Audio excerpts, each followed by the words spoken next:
Good day guys, mga paps, mga moms, welcome back to my channel. For today's video po ay tuturuan ko po kayo kung paano natin malalaman na ang ating motor ay grounded. May dalawang paraan po tayo upang malaman natin na grounded ang ating motor. Gagamit po tayo ng multi-tester at test light. Ayan. Simulan na po natin ang pagtitesting. Unahin po muna natin itong multi-tester. Dito po natin yan titestingin. Tatanggalin po natin itong screw muna. Kailangan pong tanggalin itong wire dito sa kanyang terminal ng battery. So yan guys, tanggal na dito sa pagkaka-screw nya. At itong test probe ng ating multimeter ay dito natin ilalagay sa negative ng terminal ng battery.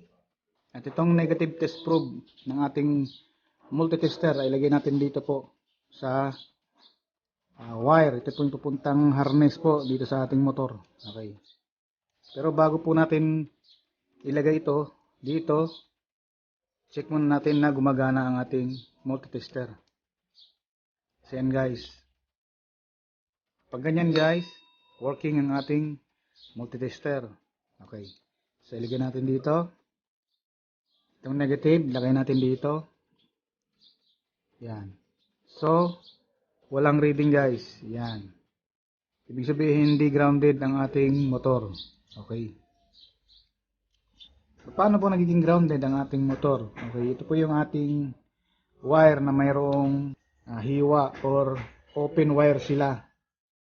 At kapag itong wire po ay dumikit dito sa ating frame, so doon po nagsisimula na grounded ang ating motor. Magsisimula rin pong magsisiputukan at mapupundi ang ating mga bulb. Yan, mga ilaw po. At kahit hindi po umaandar ang ating motor, ito pong battery na to ay nadi-discharge. Okay, dito naman po tayo sa pangalawa. Ito pong test light. Pero bago po tayo mag-testing, ay ibalik ko muna ito at dito naman tayo sa kabila. Sa positive po natin titesting itong test light. Ayan guys, babalik ko na to.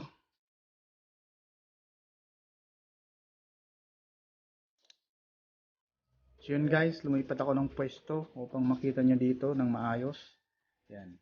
So ito po ay tatanggalin natin itong positive po.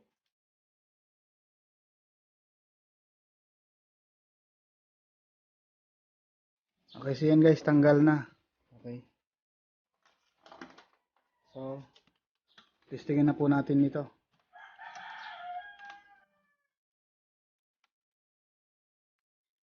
Ito pong test clip ng test light. Ilagay po natin dito. Yan. Kapag umilaw ito guys, grounded ang inyong motor. Pero kailangan, ganun pa rin, hindi siya nakaswitch. Yan. Tapos ito, ilalagay natin dito sa positive ng battery. Yan. Yan guys. Hindi siya umilaw. Yan, check nyo.